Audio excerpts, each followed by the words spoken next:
ಸಿದ್ದರಾಮಯ್ಯ ನೇತೃತ್ವದಲ್ಲಿ ಸಂಪುಟ ಸಭೆ ನಡೆಯುತ್ತೆ. ಪ್ರಮುಖವಾಗಿ ರಾಮನಗರ ಹೆಸರು ಬದಲಾವಣೆಯ ಬಗ್ಗೆ ಈ ಸಭೆಯಲ್ಲಿ ಮತ್ತೆ ಪ್ರಸ್ತಾಪ ಆಗುವ ಸಾಧ್ಯತೆ ಇದೆ. ಬೆಂಗಳೂರು ದಕ್ಷಿಣ ಜಿಲ್ಲೆ ಎಂದು ಮರು ನಾಮಕರಣಕ್ಕೆ ನಿರ್ಧರಿಸಿದ್ದಾರೆ. ಈಗಾಗಲೇ ಕ್ಯಾಬಿನೆಟ್ ಸಭೆಯಲ್ಲಿ ಈ ಬಗ್ಗೆ ನಿರ್ಧರಿಸಲಾಗಿತ್ತು. ಕೇಂದ್ರಕ್ಕೂ ಮರು ನಾಮಕರಣದ ಬಗ್ಗೆ ಶಿಫಾರಸನ್ನು ಮಾಡಲಾಗಿತ್ತು.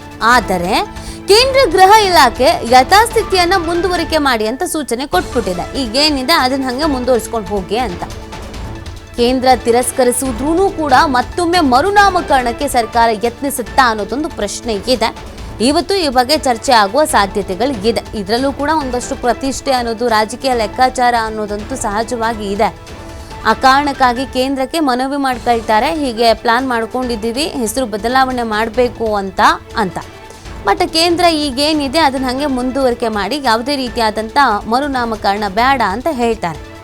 ರಾಮನಗರ ಹೊರತುಪಡಿಸಿ ಬೆಂಗಳೂರು ದಕ್ಷಿಣ ಜಿಲ್ಲೆ ಅಂತ ಮರುನಾಮಕರಣ ಮಾಡಬೇಕು ಅನ್ನೋದು ಇವರುಗಳ ಉದ್ದೇಶ. ಆದರೆ ಕೇಂದ್ರನೇ ಬೇಡ ಅಂತ ಹೇಳಿದೆ. ಬಟ್ ಆದರೂ ಕೂಡ ಕೇಂದ್ರಕ್ಕೆ ಸಡ್ಡು ಹೊಡೆದು ಮರುನಾಮಕರಣಕ್ಕೆ ಯತ್ನಿಸಲಾಗ್ತಾ ಇದೆಯಾ? ಇವತ್ತು ಆ ಬಗ್ಗೆ ಚರ್ಚೆ ಆಗತ್ತಾ? ಏನು ತೀರ್ಮಾನ ಕೈಗೊಳ್ತಾರೆ? ಏನು ಚರ್ಚೆ ಮಾಡ್ತಾರೆ? ಒಮ್ಮತದ ನಿರ್ಧಾರಕ್ಕೆ ಬರ್ತಾರಾ? ಕೇಂದ್ರದ ವಿರೋಧದ ನಡುವೆಯೂ ಕೂಡ ಬದಲಾವಣೆ ಮಾಡೋದಕ್ಕೆ ಸಾಧ್ಯನಾ? ಒಂದು ವೇಳೆ ಹಾಗೇನಾದರೂ ಮರುನಾಮಕರಣ ಮಾಡೋದಿದ್ರೆ ಯಾವಾಗ, ಹೇಗೆ, ಏನು ಗೆತ್ತ ಅದು ಕೂಡ ಪ್ರಶ್ನೆ ಇದೆ. ರಾಮನಗರ ಹೆಸರು ಬದಲಾವಣೆಯ ಬಗ್ಗೆ ಇವತ್ತಿನ ಈ ಸಚಿವ ಸಂಪುಟ ಸಭೆಯಲ್ಲಿ ಪ್ರಸ್ತಾಪಿಸುವಂತ ಸಾಧ್ಯತೆ ಇದೆ ಅನ್ನೋದ್ರ ಬಗ್ಗೆ ಮಾಹಿತಿ ಸಿಗ್ತಾ ಇದೆ. ಮತ್ತೊಮ್ಮೆ ಮರುನಾಮಕರಣಕ್ಕೆ ಸಂಪುಟದಲ್ಲಿ ನಿರ್ಧರಿಸಿ ಚರ್ಚೆ ಮಾಡಿ ಒಂದು ತೀರ್ಮಾನಕ್ಕೆ ಬಂದು ಕೇಂದ್ರ ಸರ್ಕಾರಕ್ಕೆ ಸಡ್ಡು ಹೊಡೆಯುವಂಥ ನಿಟ್ಟಿನಲ್ಲಿ ಪ್ರಯತ್ನಗಳೇನಾದರೂ ಆಗತ್ತಾ? ಅದಕ್ಕೆ ನಮ್ಮ ರಾಜ್ಯ ಸರ್ಕಾರಕ್ಕೆ ಆಪ್ಷನ್ಸ್ಗಳು ಇದೀಗ. ಈಗಾಗಲೇ ಕೆಲವು ವಿಚಾರದಲ್ಲಿ ರಾಜ್ಯ ಸರ್ಕಾರ ಮತ್ತು ರಾಜ್ಯಪಾಲರ ನಡುವೆ ಸಂಘರ್ಷ ಆಗಿದೆ. ರಾಜ್ಯ ಸರ್ಕಾರ ಮತ್ತು ಕೇಂದ್ರ ಸರ್ಕಾರದ ನಡುವೆ ಸಂಘರ್ಷವಾಗಿದೆ. ಇದರ ಬೆನ್ನಲ್ಲಿಗೆ ರಾಮನಗರ ಹೆಸರು ಬದಲಾವಣೆ ವಿಚಾರದಲ್ಲೂ ಕೂಡ ಈ ಸಂಘರ್ಷ ಅನ್ನೋದು ಆಗತ್ತಾ ಅನ್ನೋದು ಪ್ರಶ್ನೆ.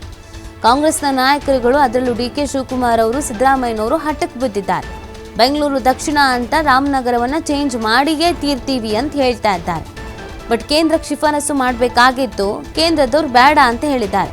ಯಥಾಸ್ಥಿತಿ ಏನಿದೆ ಅದನ್ನು ಮುಂದುವರಿಸ್ಕೊಂಡು ಹೋಗಿ ಅಂತ ಸೂಚನೆಯನ್ನು ಕೊಟ್ಟಿದ್ದಾರೆ. ಅಲ್ಲಿಗೆ ರಾಮನಗರ ಅಂತಾನೆ ಮುಂದುವರಿಸ್ಕೊಂಡು ಹೋಗಿ ಅಂತ ಸೂಚನೆ ಕೊಟ್ಟಿರೋದು. ಅದನ್ನು ಒಪ್ಕೊಳ್ಳೋದಕ್ಕೆ ಕಾಂಗ್ರೆಸ್ನ ನಾಯಕರು ತಯಾರಿದ್ದಂಗೆ ಕಾಣಿಸ್ತಾ ಇಲ್ಲ.